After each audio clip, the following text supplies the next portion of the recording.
Okay, we're recording Zoom for posterity.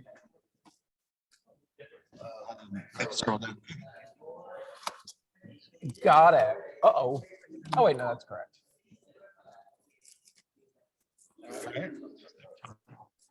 Okay, cool. Yeah.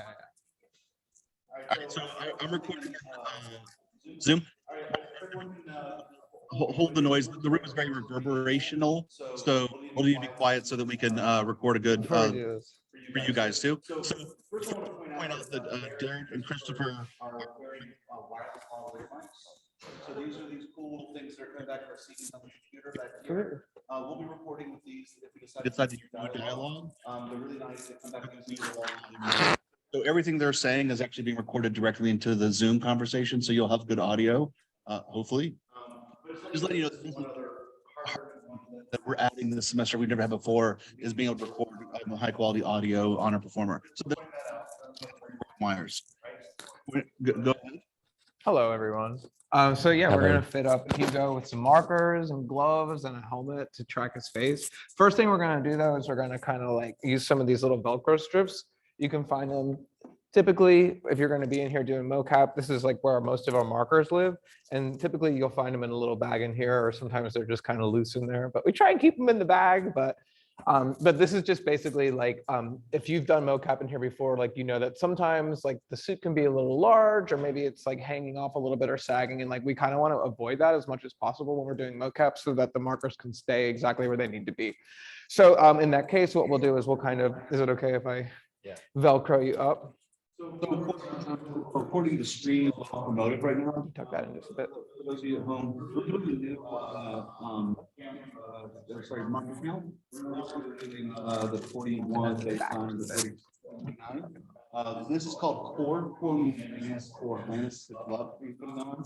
So it's a different configuration. It's more. It's a newer configuration for incorporating these gloves.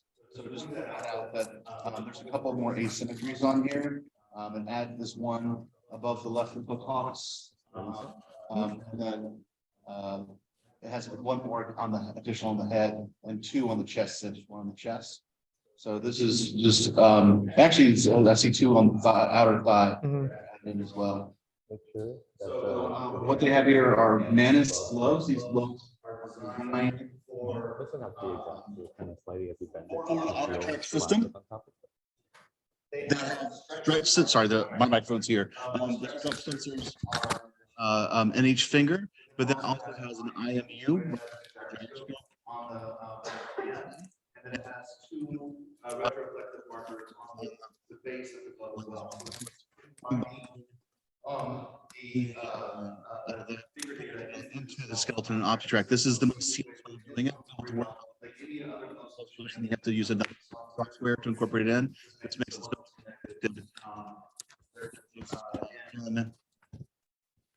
Well, technically, I guess there's the software for calibrating. Right, so we're going to show you that, of course.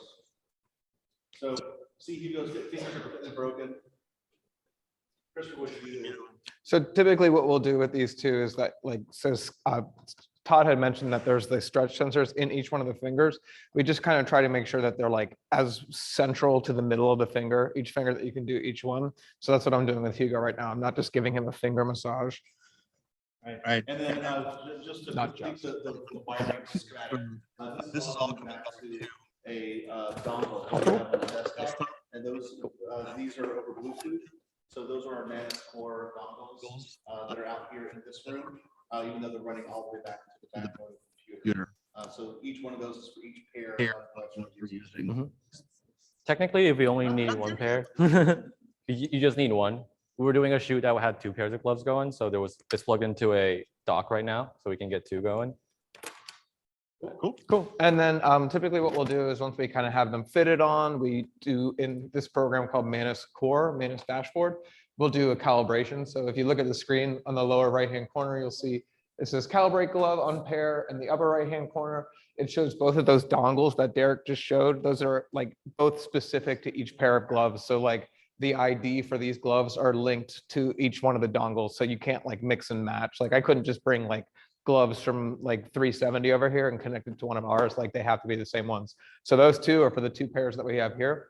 So what we'll do now is we can see that the hands are there. As Todd said, they're a little bit like broken. So we're going to hit the calibrate glove button in the bottom right-hand corner. And you can see that it says glove calibration. Select the glove you want to calibrate. And thankfully, it says glove left and glove right. If you are doing like 2 pairs of gloves at one time, it's a good rule of thumb. Get it? Because we're doing hands. Oh, goodness. You got the lead.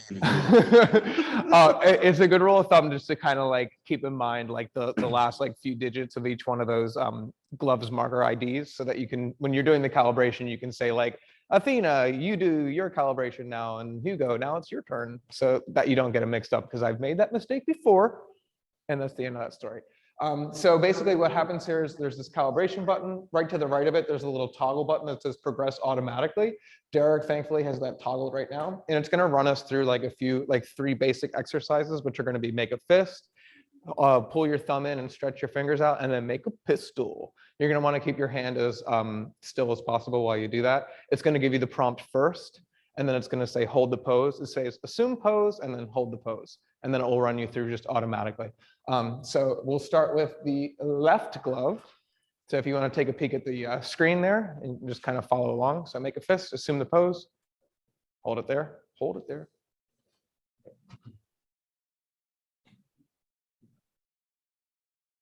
Stretch fingers and bend thumb.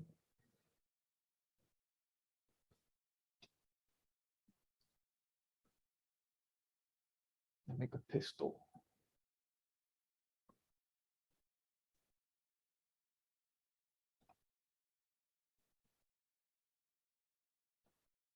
And then just we're going to repeat the process on the other hand.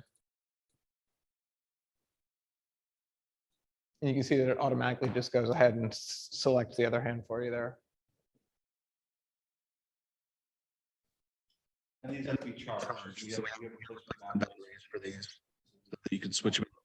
What do you say? I'd say they last about like 2 to 3. Yeah, we have a little right in front of you, Todd. There's like that little hub right there, This is the charging dock and for that these. like it's nice, especially considering that we only have like the 2 pairs of gloves. Like we can always kind of have backups, you know, going. So the batteries just removed from the back of the gloves. Cool. And then one thing that we usually typically like to do just to kind of make sure that everything's calibrated nicely is we'll make these little like circle eights with your hands, just small little things. And then once you kind of start moving your fingers around, you should see that the fidelity is pretty good. Yeah, and it looks good. All right, so now that we got that covered, we're going to do markers. You might also see these IMUs not calibrated things here. That's what the hand signals are supposed to help. It usually doesn't go away, but like I don't think that's an issue. But we found that like doing this does kind of help. It's just that the icon doesn't go away. So yeah, let's start doing some markers. So like Todd said, we're going to be doing core 50. We've already got 8. So like, well, that's a lot of work off of my load.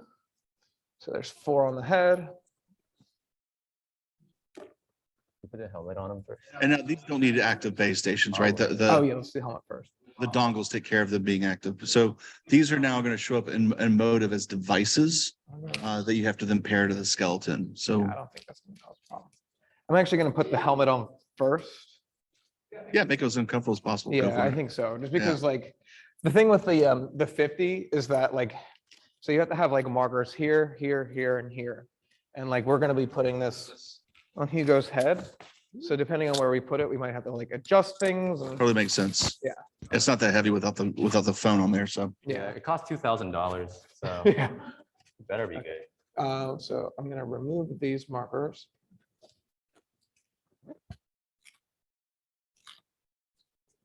And then I'm going to strap this onto your cranium. Do you want to, yeah, I don't want to like go bonkers on you there. So it should kind of, oops, sorry, rest comfortably there. There's like a little ear hole there. And then in the back, there's like a thing you can tight to your comfort level. So do you feel this thing right here in the back?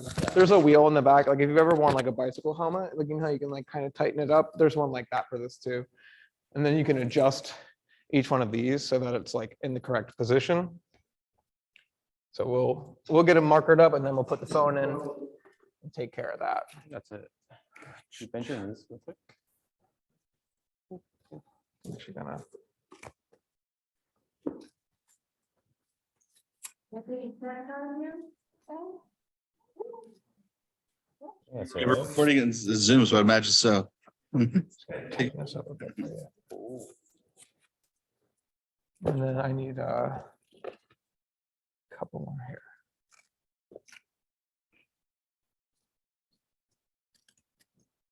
That one up just a tad.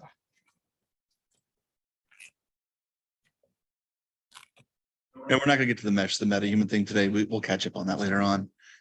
If we choose not doing it for the final, we might not need to do it at all. And I can always share, like I have slides for it too. Let me take a look at you. Oh, the head. And then we just need on the head. Can you bring me 2 more? I wonder if this is gonna make the head.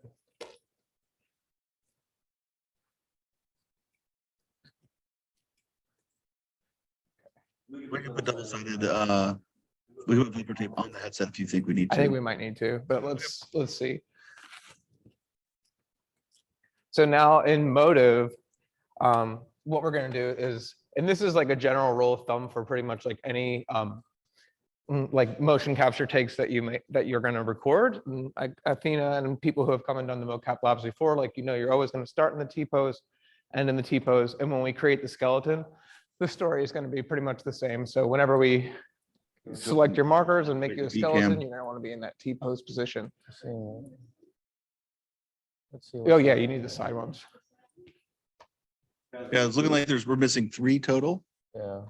Sometimes it's not as sensitive, so we have to move stuff around. So yeah, the side ones. Perfect. Can you get in a T pose real quick again, Hugo? T-pose. Which one are we missing? Missing one. Head. 1, 2, 3, 4. 1, 2, front. So this is 49. front. 2 hip, 2 hip. It's got 1, 2. He's missing his right toe. Yeah. Oh. Nice.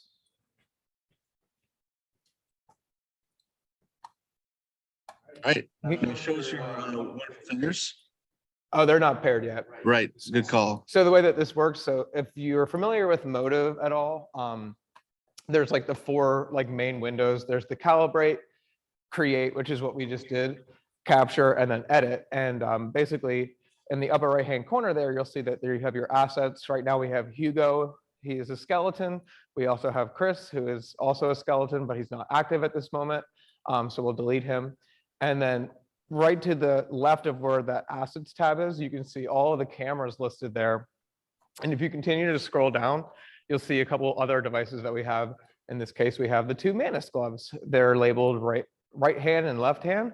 And if you right click them, you can pair them to the skeleton that you desire. In this case, it's Hugo. So now if Hugo gives us some wiggly fingers, he got wiggly fingers. So it's just that easy. And it looks like your head is on pretty straight. Yeah. Set it and forget it. Set it and forget it. Okay, cool. So that's pretty much like the whole workflow for creating the skeleton, which I'm sure most of you are pretty familiar with. So now what we're going to do is we're going to do face tracking. So Face tracking and then VCam. Yeah. yeah. Should we, do you think we should get the Optitrack skeleton going for the character first? Do it one more time. We should probably do the mocap first. Yeah. Yeah. Up the, so plugin's already been installed. Here at the end. So, You need these guys. And then if you're doing face as well, you're also going to need Apple AR kit face support. Yep, those. And this is one of plugins. those things that like whenever you import a metahuman, like also typically like after it finishes importing, it says like importing common assets. And it's like, oh, you need to activate these plugins in order to work. And then like it says like AR kit and a few other things, but it doesn't necessarily activate all the plugins that you need. So it's always like a good rule of thumb. There's that thing again. To go back and make sure that you have the Apple AR kit and all the plugins that you need in activated in the plugins folder. So there is a metahuman that I made for my face using mesh to metahuman, which we can go over if we have time at the end. So basically the way that this works is that it's separated into a bunch of different components. You have like the face, which is all like the hair and like where the animation blueprint and the face tracking is going to be taken care of. And then you have the body, which contains all of the animation blueprint for the body.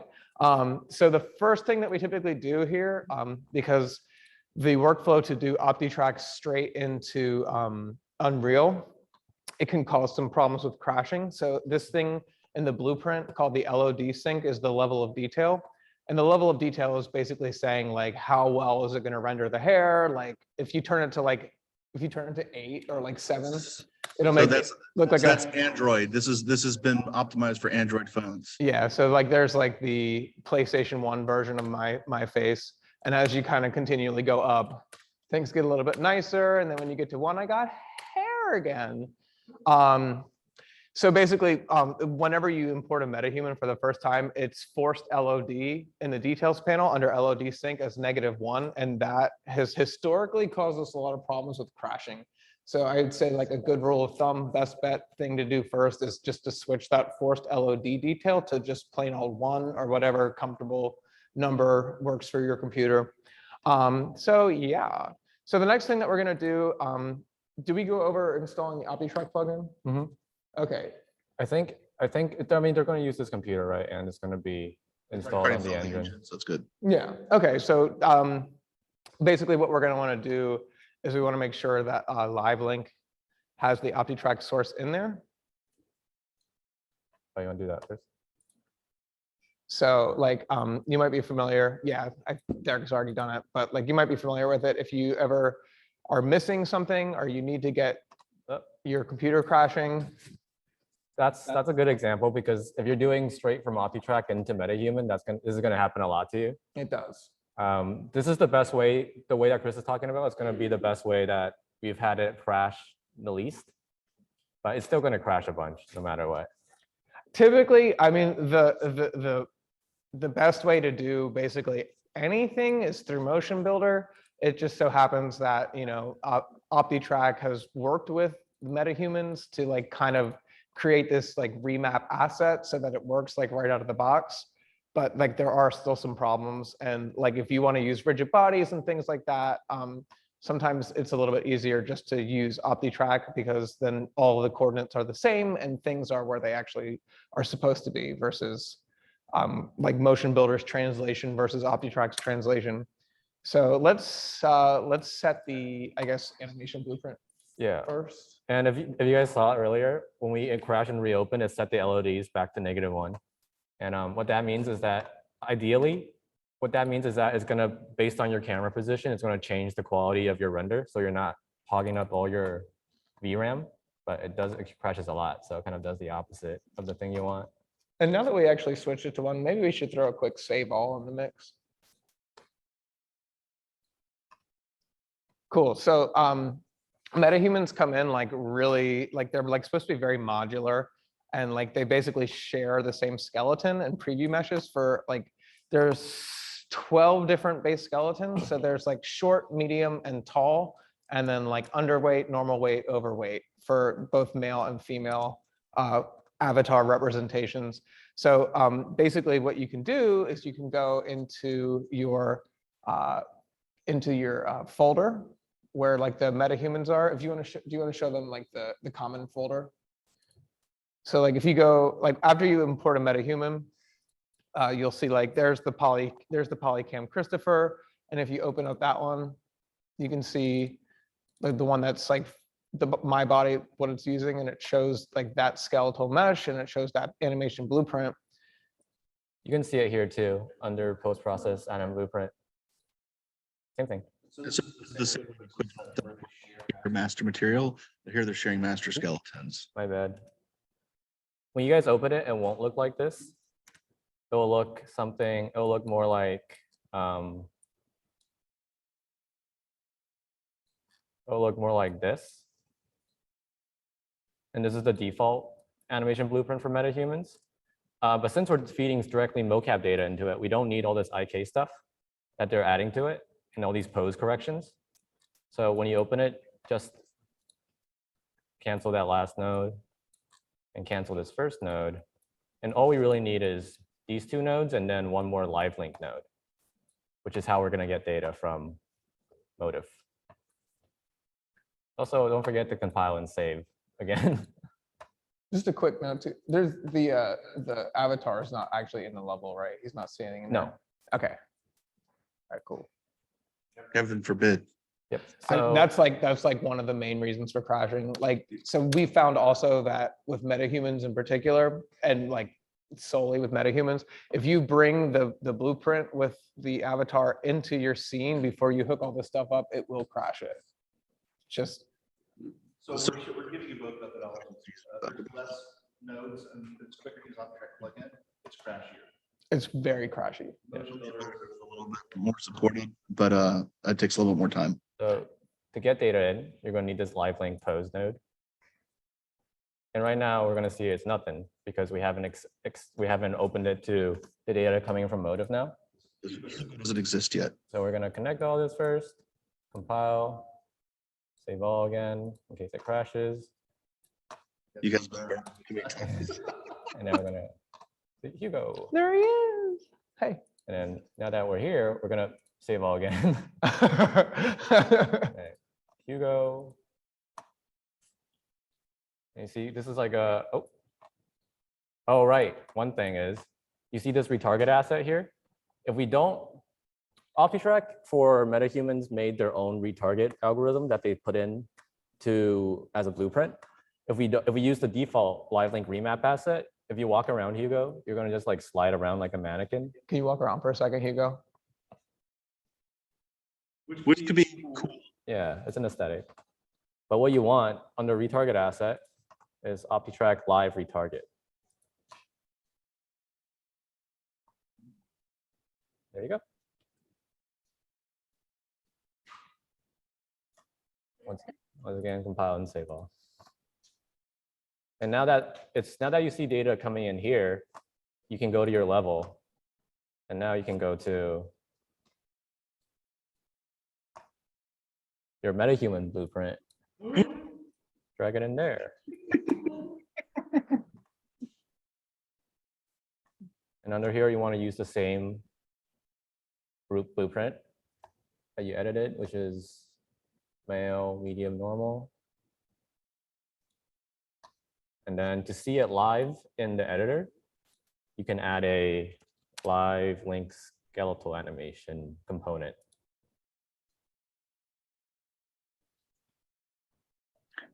Just for your phone set up to connect. And now we have body. So we're going to add face. We got body, next we now. got face. All right, cool. So I don't know if anybody here has had a chance to download and play with the live link face. Yeah, we all did that, right? Terms. Yeah. So basically we have this fun little helmet here that we can kind of hopefully position in a good area for you. Let's see. And then the one that we have here that is like the most reliable has these 4 little rubber band boingy things on them.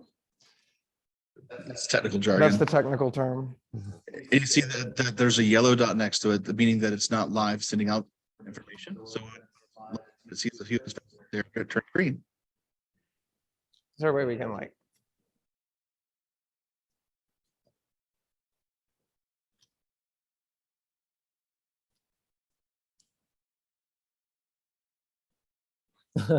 I know. Woo!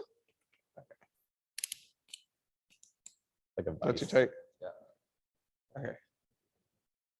All right, cool. So now, basically what we did is like using the virtual production 0-tier network. We just connected to the same network. It's the same way that we did it for midterms. And then we set the IP as the IP of the computer that we're streaming to. And then once you turn it on and it sees your face, it automatically just appear as a live link source. Is that like falling down on you, Hugo? Is it?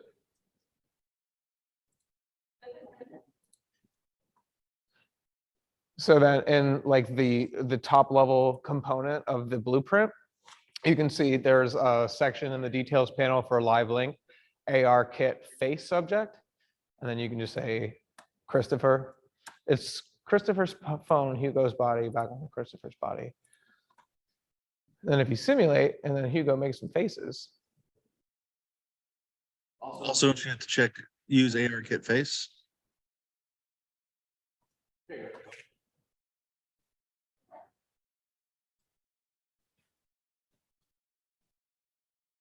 Cool. That should be like, is that like falling down on you? The phone? Yeah. If you let go of it.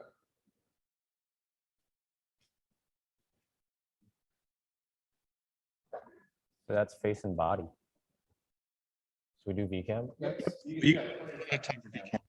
Cool. And then this new toy we got over, I mean, it's not new because we've been doing it with an iPad for previous versions of the class, but we got this new fancy VCam setup, which you can see exactly the two screens on this monitor, and on that monitor is fed remotely to each other. So you can see whatever this screen sees. And if you see in Motive, we already made a rigid body called VCam. Show them the draft that's on. Right. Yeah. And as you can see, Chris, if you move it around a bit, let me bring it here. You can see how like it's looking, it has this weird kind of like drag effect. And that's because we're only using a rigid body to track motion data. It's very like jumpy and very like very sensitive, you know. Yeah, it's like so we tone it down a bit, and how you do that is through, if you click the VCam rigid body component and go down to smoothing, and we set this back to 0, and Chris, move it around. See, it's a little bit easier to see like on the camera itself, because it kind of looks like okay here. Yeah. But like if you've ever done like any kind of like live link stuff, like whenever you look at like the transform and the details panel, like you'll notice that it's like, or like remember like in creative coding with the Arduino with the potentiometer, how it like kind of jumped between different values. It would be like 127, 126, 128, 127, like that. It's kind of like the same thing for like the global position of these rigid bodies. I'll leave it at 0 for now. Yeah, yeah. So, Yeah. back in, so in order to get this, oh, is this pawn still that pawn? It should work, right? I might have changed it. We can do it from scratch again, Do though. it from scratch. So ignore this. Make sure you hit stop first. Ignore this pawn. We're gonna end up seeing what's the same. So And then we have tripods and dollies. You can tell us what they doing in previous versions. Better. yeah. So in order to, right now, even if we drag a cinema camera actor in there and pilot it with that active tracker, when we press play or when we record, you won't be recording out of that because we need to set that tracker as a possessible pawn by whoever's controlling it. And then it's super simple. We just create a pawn blueprint. OptiPawn. Good name. Optipawn. And then there, we add a cine camera. House save. And we drag it into the world. Zero it out. And right here under auto possess player, we want to select player 0. And similar to other rigid body streaming stuff, under components, we add a live link controller. And because in live link here, we see that we have VCam, green, that means it's sending data. Under subject representation, if we choose VCam, you can see that we're looking out of, oh, the rigid body might be, the pivot might be off. So you So see, you see, we're seeing this live in the viewport. and that's how we get our setup. And prepare our shot. We might have to rotate the camera. What about the 000? I think it's the rigid body has to be rotated because right now it's like, Well, down is down, Yeah. left is left, right is right. it doesn't think it's looking straight at it. I think that the camera itself has to be, But also check the right.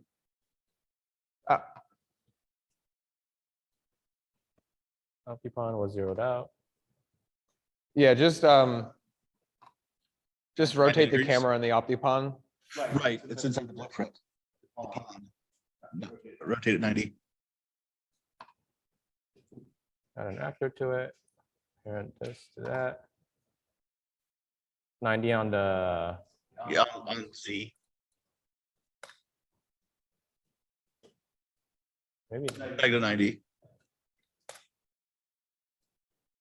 Hmm.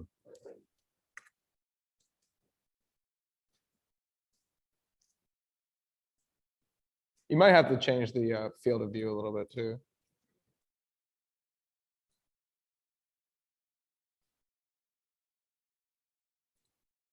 I don't know if we can do that in the pond.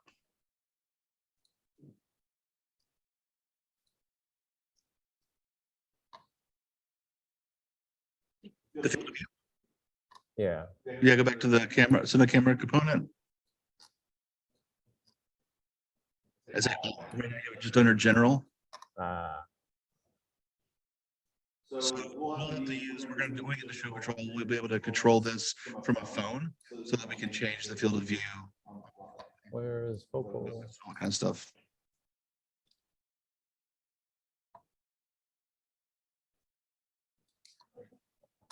It was the sensor. Yeah, let me reset that. Just, yeah, reset.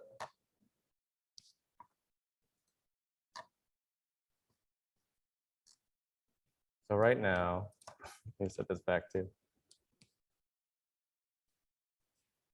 Universal zoom. What's a wide lens? There you go.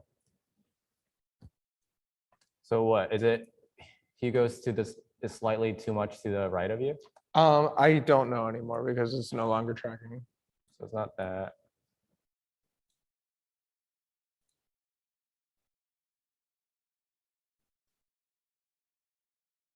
But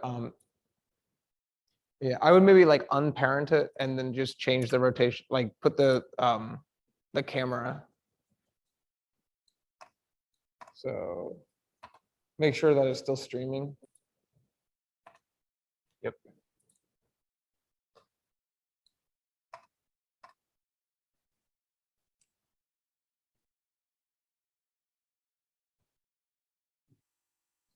Pretty close.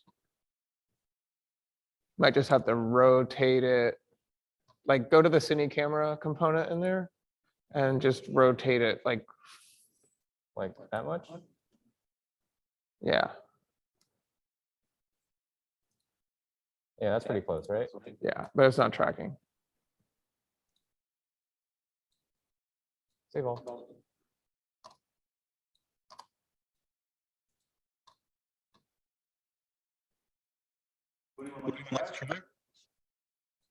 Oh, And- yes. So now you can see really quick too, before we hand it off, like see how it's like shaky? So this is where that smoothing option will come in handy. Yeah, go ahead, throw on like 50% smoothing. Oh, look how smooth. That's so smooth. And everything, right? Yeah. The old like. Highlights become. Right. And you can, I guess you can deal with that with this actor component again. Where's this one? Let's say you want to be like a little taller.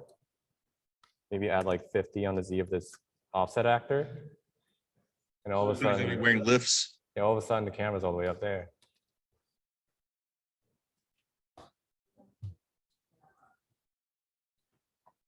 So it'd be like -10.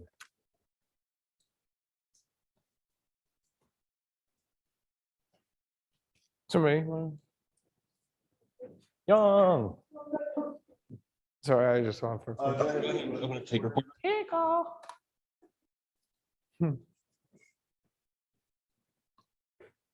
So now we have take recorder. Again, before you. The camera. We need the actor too. I think, Yeah. you can just take, I think it'll come with all the things. So drag in one of those. 2 of them. Is it? Yeah.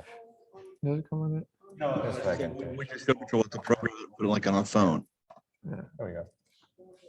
Name it something fun. Like EP Right. demo. Yeah, it's just framing. Hugo is viewed. We can attach Attach a phone to it as well, and we can do Touch OSC. Kugo.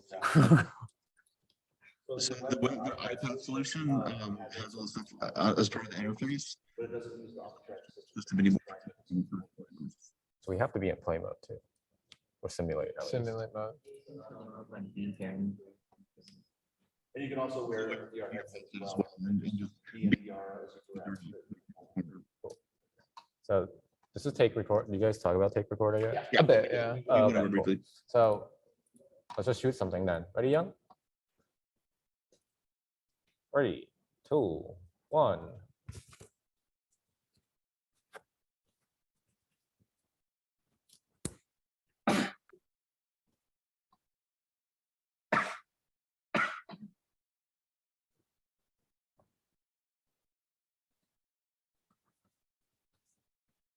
And we're gonna cut.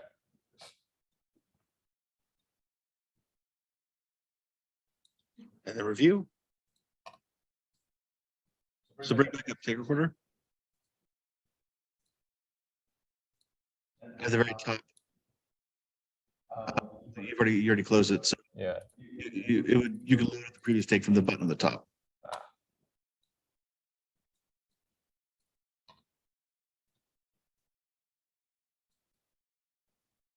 Oh, so nothing again. Yeah, I guess we can. This is good to see too, because like, you know, like all things metahuman, apparently, there's always a lot of bugs when it comes to using the modularity of these metahumans. And a thing we see happen quite a bit is that sometimes when you do a tape recorder session, like shot with a metahuman, the head and the body become separated. And there's a few things we can try. So let's see. Oh, this is also, I think right here, this is happening because once again, because of the modularity of metahumans, the body is a separate component, which is taking data from LiveLink, but the head is still there, right? It's still, so when you hide it, the LiveLink data is still being fed through, but the head will be hidden. So maybe we can mess around with not making it spawnable. Yes. So change that setting and let's do another take. I think you can also solve this if you just shut down Optitrack. The body will snap back to where it was when you did shoot it. Right, you can just disconnect the live Yeah. connection. You don't have to shut down. Okay, so let's do another take. Let's see if it's some spawnable. So yeah, go to your Polycam. Christopher. and then where it says record back at the top. All this time. Ooh, possessible. And now give it a. We make everything. The camera's better spawnable. Is that way you drop it? I mean, we'll figure it out. Yeah, I don't think we need the actor. You don't have to delete it also. So okay, spawnable, possessible. Let's call it keep your head on your body. Dot net. Your head on these. Okay, ready, Young? I can simulate. Woo. That's true. Chris's point reminded me, if you want face to work, you have to be in simulate. Okay.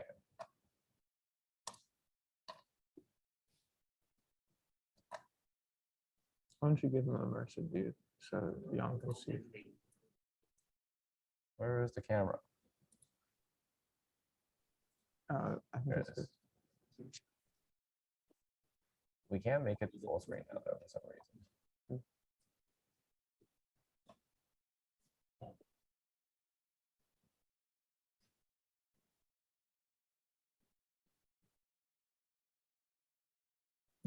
All right, cut. So to keep her open and then just hit the eyeball icon second from left. And it loads the previous take. And then the camera cuts. Well, there you go. Young, you make your camera. Can't you not focus it? Come on, man. Look how focused that is. That's completely, you're wasting millions of dollars every second. But again, we can go in and edit these focus settings, right? So go ahead and pause it there. There's a lock on the right side. Sequencer. Unlock it. And And then then we can go in and he can focus it later on. right? Mhm. So Double click on the film track. And then we can expose the focus settings. It's great. They're down in here. Under focus settings, and then I usually use single.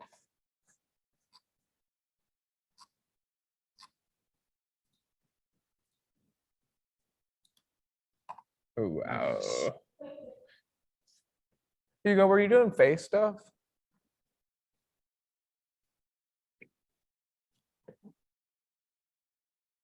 Face doesn't come with it. Oh, he blinked though. Did he? Let's try it again. This time let's do see a the lot of face. face stuff. Yeah, like performance, Hugo. I think that he's.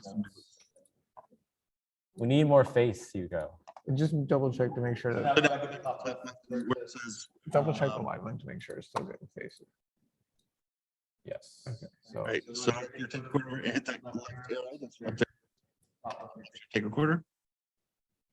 Arrow on the top. black wall. Boom. It's a new take. Ooh, let's see if we. You do some face stuff, Hugo?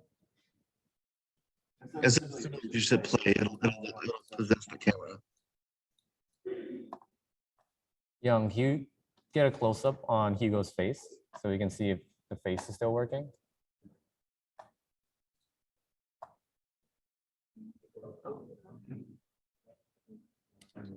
So just check on the. Oh. Yeah. Try again. There you go. Oh, All right, take 3. Ready, guys?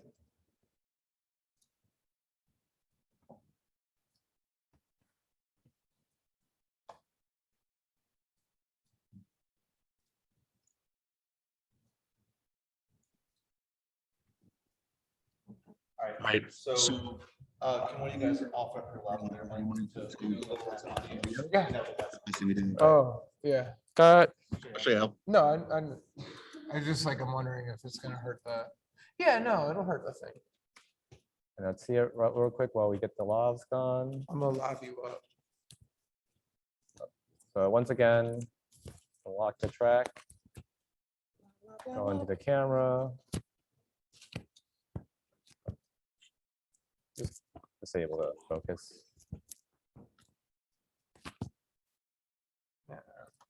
Oh, is that clip over there? There's a little clip right there. The what?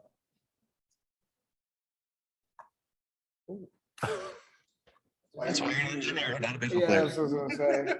I'm gonna give this little wrap around. So now you turn on record audio. And the tape recorder. Or do you want to stick this in there? Track for audio. We're gonna switch it to the. There goes an audio. We'll be recording all input though, right? So it'll hear my voice too. The words in Hugo's mouth.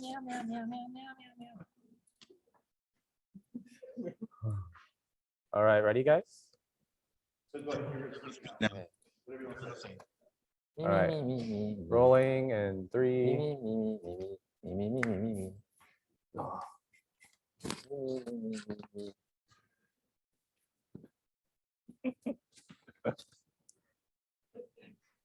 Yay. Why you? Mimi. all right, let's test it. See how it Cut. Oh, yeah. Save recorder, previous take, and there's audio. And It's very quiet. it's very quiet. So we can adjust that over here with the settings on the on the, The- and so the way we do audio is that we stereo pan, one will be on the left channel, one will be on the right channel, that's how we do audio. Once. Where's the odd? Oh, It's that thing, right? I don't have the, do I have the PA on? Is the PA on, Todd? I never I turned don't it turn off. off. There it is.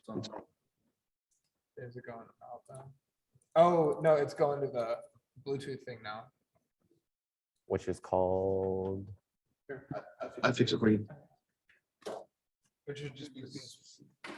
Now it's just. ooh.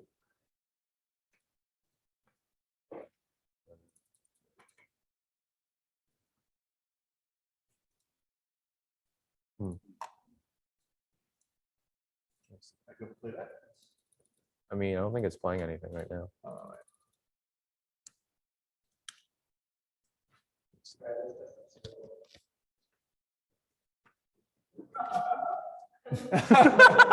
Pretty good. Let me go back.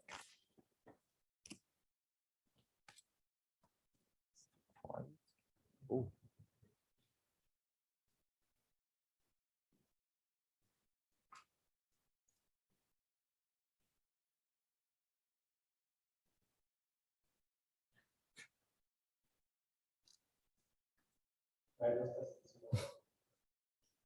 So I think it was choosing, I think the recording on Zoom at the same time was using this whole thing. Probably got in the way. It was taking audio from Zoom, not audio from the level of the mics. I think it was getting audio. Yeah, audio from the Oh, Hmm. wow. Do you want to? So you see, this is how we record audio. Cool. Do you guys want to do a lab on Friday? So people can use some of this? Hell yeah. So guys, we'll set up some time for people to come down here, play with this on Friday. We'll do a lab in the afternoon, so you guys can play with all the toys and try all the things, all right? Cool, all right, very excited. Christopher, Derek, thank you so much. Good job. Fantastic work.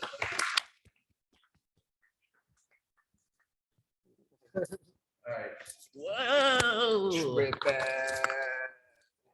Heavy. Oh. I was learning about the